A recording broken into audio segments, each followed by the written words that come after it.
빅토리아 시크릿 하면 아마 화려한 패션쇼에 건강미 넘치는 슈퍼모델들이 떠오를 겁니다. 완벽한 몸매에 섹시하고 자신감 넘치는 매력적인 미소를 가진 빅토리아 시크릿 모델들은 과거 1년에 한 번씩 개최된 빅토리아 시크릿 패션쇼에서 강한 인상을 남겼습니다. 하지만 엄청난 인기를 끌던 패션쇼는 2019년에 돌연 중단되었습니다. 갑작스러운 소식이 전해지자 사람들은 이유를 추측하기 시작했습니다. 그러다 2021년 9월 빅토리아 시크릿 패션쇼에 섰던 모델이 호주 유명 TV 방송국과의 인터뷰에서 그 이유를 털어놓았습니다. 그제서야 사람들은 무대 위에서 당당한 매력을 자랑하는 모델이 사실 암울한 생활을 해왔다는 걸 알게 되었습니다. 그녀들은 인신매매 계약을 한 것처럼 미성년자 시절부터 조종당하는 인형이 되었습니다. 안녕하세요. 미히스토리 수서국입니다. 오늘은 패션계의 최고 브랜드가 어떻게 미인 분쇄기가 되었는지 살펴보겠습니다. 우선 빅토리아 시크릿이 어떻게 전 세계에서 불티나게 팔리는 속옷으로 자리 잡을 수 있었는지 함께 알아봅시다. 1977년 로이 레이몬드는 아내와 함께 백화점에서 속옷을 구매할 때 늘 변태 취급을 받는 난감한 상황을 해결하고 싶어 빅토리아 시크릿이라는 속옷 전문 판매점을 운영하게 되었습니다. 처음 빅토리아 시크릿은 여성용 속옷을 메인으로 하고 일부 코너에 남성용 속옷을 판매했지만 경영 악화로 부도 위기에 처하게 되었습니다.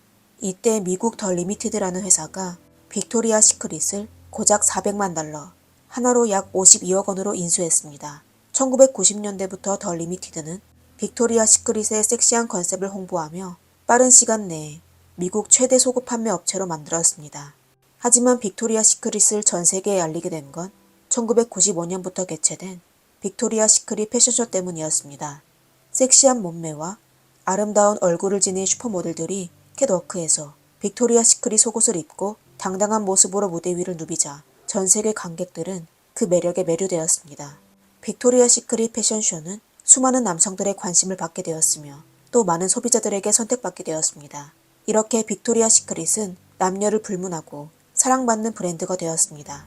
빅토리아 시크릿 패션쇼 무대에서 수많은 세계적인 슈퍼모델들이 탄생했었는데요. 그중 전 세계적으로 몸값이 가장 비싼 슈퍼모델인 지젤 번청과 세계에서 가장 부유한 모델 상위 10위에 드는 미란다 커도 여기 출신이었습니다. 그리고 칼리 클로스 등 국제 모델들도 빅토리아 시크릿 패션쇼 덕분에 세계적인 셀럽이 되어 운명을 바꾸게 되었습니다. 사실 슈퍼모델과 빅토리아 시크릿은 서로에게 윈윈하는 관계라고 할 수 있었습니다. 모델들은 빅토리아 시크릿이라는 무대를 빌려 유명세를 얻었고 빅토리아 시크릿 패션쇼도 매력있는 모델들 덕분에 인기를 유지해왔습니다. 이렇게 빅토리아 시크릿의 패션쇼 무대에 오르는 것은 세계적인 명성과 이익을 동시에 얻을 수 있었기에 모델들의 최종 목표가 되었습니다. 빅토리아 시크릿에는 엔젤스라고 불리는 슈퍼모델뿐만 아니라 화려한 모델에게 거액의 속옷을 입혀 패션쇼에 전시하는 동종업계를 능가하는 마케팅 방식도 있었습니다. 2000년 빅토리아 시크릿은 $1,500만, 하나로 약 194억 원 상당의 다이아몬드가 박힌 속옷을 출시하였습니다. 이러한 눈길을 끄는 마케팅은 빅토리아 시크릿의 시장 점유율을 2006년에 70%에 도달하게 했습니다. 수십 년 동안 빅토리아 시크릿은 패션계의 메인이었습니다. 하지만 최근 몇 년 동안 페미니즘 운동이 활발해지고 또 빅토리아 시크릿의 경영진이 비만 여성 및 트랜스젠더를 공개적으로 비난하는 등 소비자의 등을 돌릴 만한 언행을 서슴없이 하자 이미지는 급락하고 저조한 판매율도 뒤따랐습니다. 더욱 놀라운 건 빅토리아 시크릿의 슈퍼모델이 스캔들에 휘말렸습니다. 2020년 9월 전 빅토리아 시크릿의 모델 브릿지 말콤은 호주판 60분에 출연하여 빅토리아 시크릿에서 일하면서 당한 일련의 불쾌한 경험을 언급했습니다. 그녀는 저는 웃고 있었어요. 그 의상이 매우 매혹적이라는 걸 알고 있었지만 제 눈에는 생기가 없었어요. 그때 저는 고통 속에서 살고 있었어요. 라고 말했습니다. 빅토리아 시크릿의 전 멤버로서 그녀는 회사 내에서 발생한 불공정한 모습을 많이 봐왔습니다. 말콤은 2007년 초에 얼마 안 되는 계단을 10분 넘게 오르며 무엇이라도 바꿔야 한다는 걸 느끼게 되었습니다. 그 이후 그녀는 용감하게 나서서 빅토리아 시크릿의 어두운 내막을 대중에게 폭로했습니다. 그녀는 늙은 남자에게 사기를 당한 적이 있으며 심지어 불공평한 대우까지 받아왔습니다. 그리고 그녀의 매니저는 그녀에게 밀수품을 복용하게 하고 또 남자와 관계를 나누어 체중 감량을 하라고 한 적이 있었는데 사실 그 당시 그녀는 성인이 아닌 미성년자였습니다. 2018년 말콤은 하퍼스 바자의 인터뷰에서 신경성 식욕부진증, 섭식장애, 그리고 만성초여로 어려움을 겪고 있다고 했습니다. 심지어 술을 마시지 않으면 다른 사람과 소통할 수 없는 상황이었습니다. 하지만 그 당시 그녀는 본인의 사업을 위하여 다른 선택의 여지가 없었습니다. 매년 가장 소수의 사람만이 빅토리아 시크릿 패션쇼에 설 수 있었습니다. 그리고 선택권은 전적으로 회사 경영진에게 있었습니다. 사실 빅토리아 시크릿을 완전히 망하게 한 인물이 있었는데 그가 바로 빅토리아 시크릿의 본사 L 브랜드의 최고 마케팅 책임자 이디 라젝이었습니다. 라젝은 회사의 모델이 남성보다 여성의 관심을 받는 걸 더욱 원한다고 주장했습니다. 하지만 아이러니한 것은 그는 말로만 여성에게 봉사한다고 했으며 사실 여성 인권을 무너뜨리는 일만 골라 했습니다. 빅토리아 시크릿은 외부에서 보는 것과 달리 아주 추악했습니다. 여성 속옷을 전문으로 운영하는 빅토리아 시크릿의 마케팅 전략은 늘 여성의 건강보다 날씬하고 섹시해야 아름답다는 데 초점을 두었습니다. 모델 선발 기준을 예로 들어보겠습니다. 우선 무대에 서려면 키는 5피터 9인치, 약 175cm가 넘어야 하며 허리 둘레는 60cm를 초과하면 안 됩니다. 모델의 체지방률은 18% 미만이어야 하는데 일반 여성의 체지방은 사실 23에서 30% 사이입니다. 하지만 이런 가혹한 요구에도 여러 모델은 빅토리아 시크릿 패션쇼에 출연하는 걸 꿈꾸며 수단을 가리지 않으며 다이어트를 해왔습니다. 이에 한 관계자는 나우 매거진의 패션쇼 모델로 선정되더라도 그녀들은 매우 종합적인 신체 검사를 받아야 하며 일주일에 최소 2번은 체중을 확인해야 했습니다. 라고 밝혔습니다. 어떤 모델은 체중을 감량하기 위해 극단적인 다이어트 방법을 택했는데 심지어 식욕 억제제까지 복용했었습니다. 그리고 어떤 모델은 빅토리아 시크릿 패션쇼를 준비하는 기간 동안 과도한 다이어트로 탈수 증상을 보이기도 했습니다. 이런 엄격한 요구에 천사로 불렸던 모델들은 사실 신체적, 정신적 건강이 매우 열악했습니다.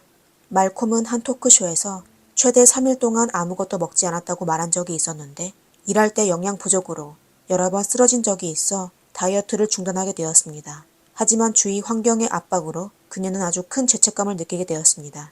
사실 그녀는 5일 동안 단식하려고 했었는데 실패하였습니다. 극단적인 다이어트로 그녀의 위장 기능이 망가지게 되었으며 그녀는 본인이 영혼이 없는 몸집만 가진 인간으로 느껴져 우울증에 시달리게 되었고 극단적인 생각까지 하게 되었습니다. 빅토리아 시크릿은 늘 섹시하고 슬림한 것이 가장 아름답다 라는 컨셉을 유지해왔으며 이로 인해 수많은 남성과 여성은 그들의 컨셉에 영향을 받게 되었습니다. 그리고 많은 청소년들도 그녀들을 따라 강박적으로 날씬한 몸매를 유지하려고 했습니다. 하지만 체중 감량으로 모든 사람이 날씬해지는 것은 아니었습니다. 트렌드가 바뀌어 다른 브랜드에서는 시니어 모델과 트랜스젠더 모델, 그리고 빅사이즈 모델들이 눈에 띄기 시작했습니다. 하지만 빅토리아 시크릿은 여전히 예전의 컨셉을 고집하고 있었습니다. 광고에서는 항상 여성을 물품으로 취급하고 성인을 암시한다는 의혹을 받아왔습니다. 그리고 2018년 말에 라젝은 빅사이즈 모델과 트랜스젠더 모델을 고용하는 걸 거절하며 아무도 그들에게 관심을 두지 않을 거라고 말했습니다. 그의 발언은 바로 거센 후폭풍을 맞았습니다. 여론의 압박으로 라젝은 바로 사과했지만 추락하는 이미지를 막지는 못했습니다. 여기서 더욱더 용납할 수 없는 건 라젝은 본인의 직위를 남용하여 빅토리아 시크릿 무대를 갈망하는 어린 모델들을 희롱하며 그녀들의 꿈을 막은 적이 있었습니다. 2020년 2월에만 약 100여 명의 모델이 빅토리아 시크릿 회사에서 수년간 여성 근로자에게 피해를 주었다고 신고했습니다. 그리고 이디 라젝이 가장 큰 가해자였습니다.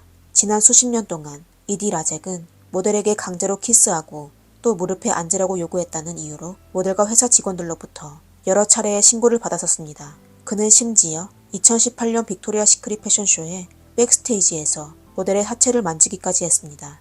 하지만 그를 신고한 직원들은 공정한 대우를 받지 못했을 뿐만 아니라 이후 라젝의 보복을 당하게 되었습니다. 캐나다 모델 앤디 뮤즈도 피해자 중 한 명이었는데 그녀는 무대에 3번이나 등장했었지만 이후 결국 모델 생활을 접었습니다. 모델 생활을 그만두고 몇 년 후 앤디는 한 인터뷰를 통해 용기를 냈습니다. 라젝은 그녀에게 몇 번이나 나쁜 짓을 하려고 했었는데 당시 그녀는 라젝의 괴롭힘을 단호하게 거부했습니다. 그리고 얼마 지나지 않아 앤디는 해고되며 더 이상 빅토리아 시크릿의 패션쇼에 참여할 수 없다는 통보를 받게 되었습니다. 여러 모델은 라젝이 가장 자주 하는 말이 당신들의 직업은 내 손에 달려있어 라는 말이라고 했습니다. 그는 심지어 나의 권력으로 당신을 성공하게 할 수도 있고 파산시킬 수도 있어 라고 말한 적이 있었습니다. 라잭은 여러 슈퍼모델의 몸매가 볼품없다는 이유로 모욕하며 해고한 적이 있었습니다. 그 중에는 좀 전에 언급한 말콤과 에린 헤더턴이 있었습니다.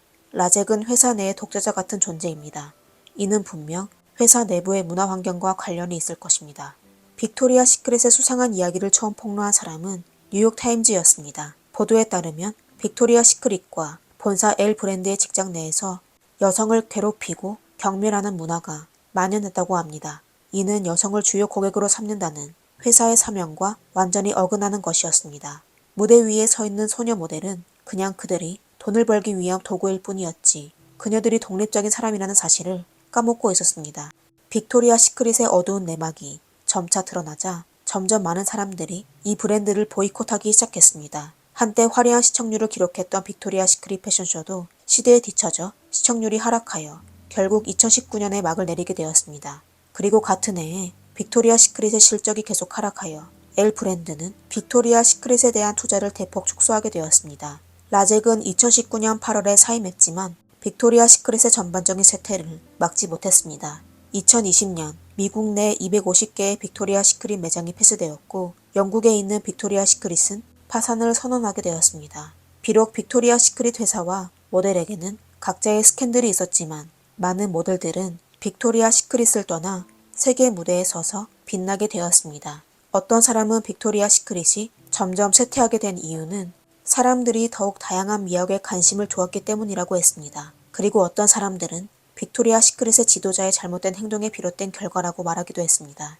2023년 9월 26일에 빅토리아 시크릿 패션쇼는 다시 세계의 무대에 나타나게 되었습니다. 다만 이번에는 런웨이가 아닌 다큐멘터리 장편 영화로 전 세계 관객들에게 다시 나타난 것입니다. 이는 빅토리아 시크릿이 자산을 활성화하고 브랜드 이미지를 쇄신하기 위해 취한 작전이었습니다. 그리고 이 다큐멘터리가 회사를 살릴 수 있는지는 조금 더 지켜봐야겠습니다. 어쨌든 무대 위를 빛내는 모델들이 현실의 생활에서도 당당하게 웃을 수 있기를 바랍니다. 이 세상에는 다양한 종류의 아름다움이 있습니다. 여자가 키가 크고 날씬하고 몸매가 좋아야만 미인이 아닙니다. 여러분은 빅토리아 시크릿에 대해 어떻게 생각하시나요? 댓글로 남겨주세요. 오늘의 영상은 여기까지입니다. 이상 미스터리 수사국이었습니다. 다음 영상에서 뵙겠습니다.